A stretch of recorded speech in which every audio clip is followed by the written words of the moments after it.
안녕하세요. 요가 강사 민경수입니다. 오늘은 인지에 대한 이야기를 하죠. 내가 지금 움직이고 있는 게 내가 의도한 대로 움직이는 건지 그냥 움직여진 건지. 대표적인 케이스는 명확한 건 한발 스쿼트일 거예요. 피스톨 스쿼트 앉았다가 일어나세요. 애초에 한 발로 일어설 수 있는, 균형을 잡을 수 있는 능력이 없다면 안 되겠죠. 성공과 실패가 명확하죠. 기준점에 따라 다르겠지만 일반적으로는 일단 앉았다가 서면 성공이라고 보고, 이제 애매해지는 경우는 사이드 런지, 사이드 스쿼트 계열이죠. 여기에서 앉았다가 일어나세요. 힘으로 앉았다가 일어날 수 있는지, 혹은 그냥 뒤꿈치가 들려지더라도 어떻게든 앉았다만 일어나면 성공으로 칠 건지.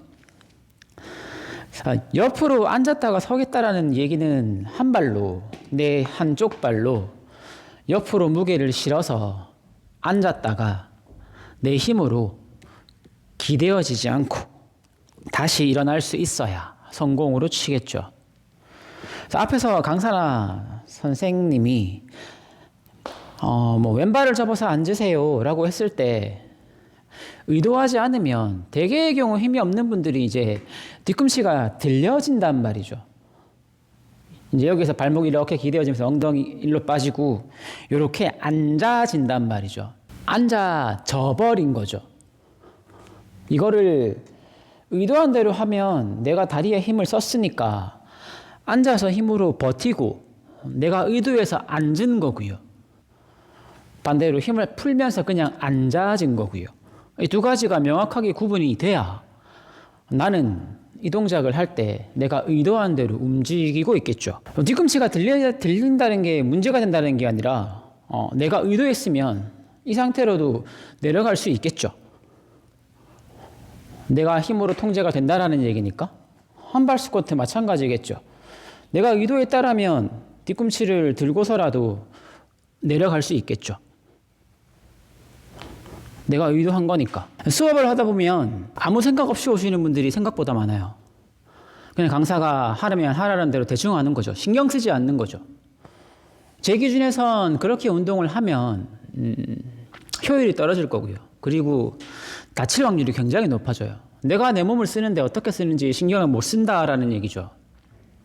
의도하진 않았겠지만 적어도 운동을 할 때는 내가 지금 이 동작을 정확하게 하려고 생각하고 있는지를 끊임없이 반복해야 하지 않을까라는 생각이죠. 성공과 실패를 생각해보면 중량 운동이 조금 더 명확해요.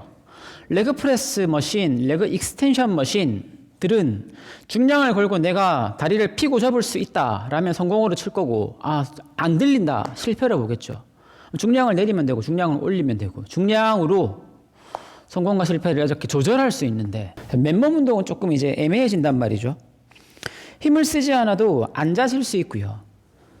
그리고 천천히 하면 앉을 수 있어요. 강사가 앞에서 두 다리 어깨 넓이 2배, 발 뒤꿈치에 무게를 실어서 무릎을 접을 때 발바닥 뒤꿈치가 뜨지 않게 뒤꿈치 누르시고 바닥을 잘 눌러서 엉덩이 매트 가까이 내려갈 때 상체 앞으로 쓰러지지 않게 이런 형태로 천천히 하나씩 그 사람한테 맞춰서 가면 가능하겠죠. 천천히만 하는 게 과연 운동이 되냐? 그렇지 않을 거라는 얘기죠. 내가 이 자세에서 왼쪽으로 앉는 게 늘 항상 밟고 무릎을 접어서 내려갈 때마다 최대한 신경을 써서 이렇게 앉으면 이거를 일상생활에 못 써먹는다라는 얘기죠. 우리가 계단 올라갈 때 어디를 밟을 건지, 어떻게 밟아서 다리에 어떻게 힘을 쓸 건지 생각하지 않을 거잖아요.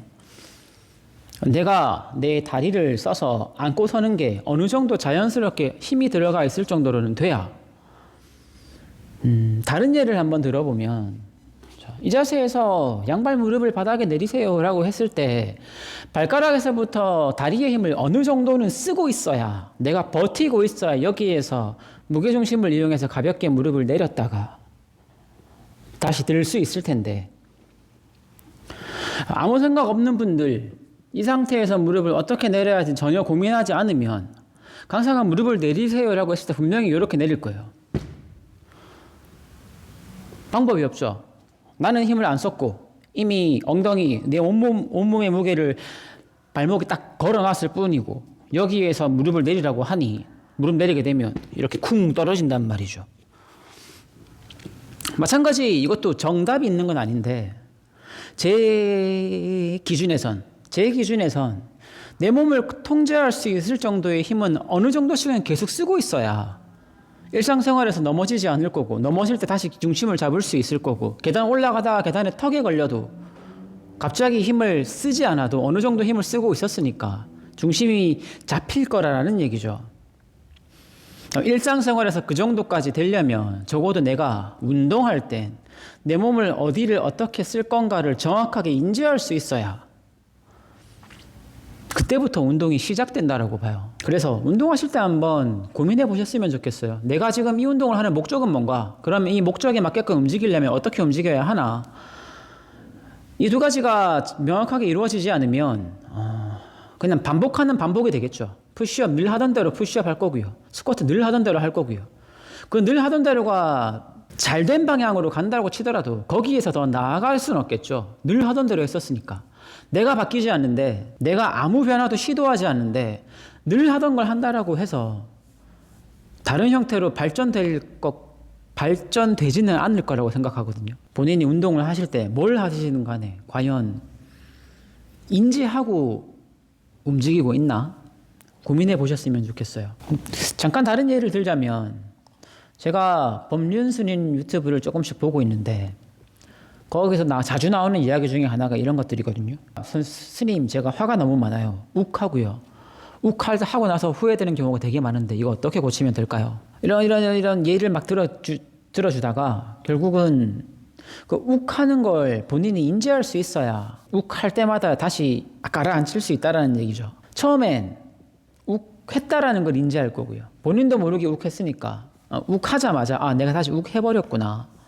두 번째는 이제 욱해버렸구나라는 인지를 반복하다 보면 욱하기 전에 욱하려고 하네를 본인이 인지할 수 있다는 얘기죠. 움직임도 비슷한 경우라고 생각해요. 내가 움직이는 걸 이렇게 움직였구나를 끊임없이 피드백을 받아야 코치한테 받든 내가 영상을 촬영해서 보든 내가 이렇게 움직였었네를 피드백을 받고 다시 수정하려는 시도를 해야 이것이 조금씩 수정되면서 어떤 형태로든 발전할 거라는 얘기죠. 이 과정이 이루어지지 않으면 발전은 조금 힘들다라고 생각을 해요. 그래서 수련하실 때 본인이 하는 모습들 잘 녹화해서 한번 피드백을 본인이 내려보시고 내려도 나 이거 어떻게 고치는지 잘 모르겠는데 라는 부분들이 생기실 거예요. 그러면 주변에 몸을 잘 쓰시는 분들한테 가서 이거 이렇게 해보고 싶은데 어떻게 해요? 라고 한번 가이드 좀 받아보시고 이렇게 훈련하는 게 좋지 않을까라는 생각이 들어서 영상을 한번 찍어봤고요.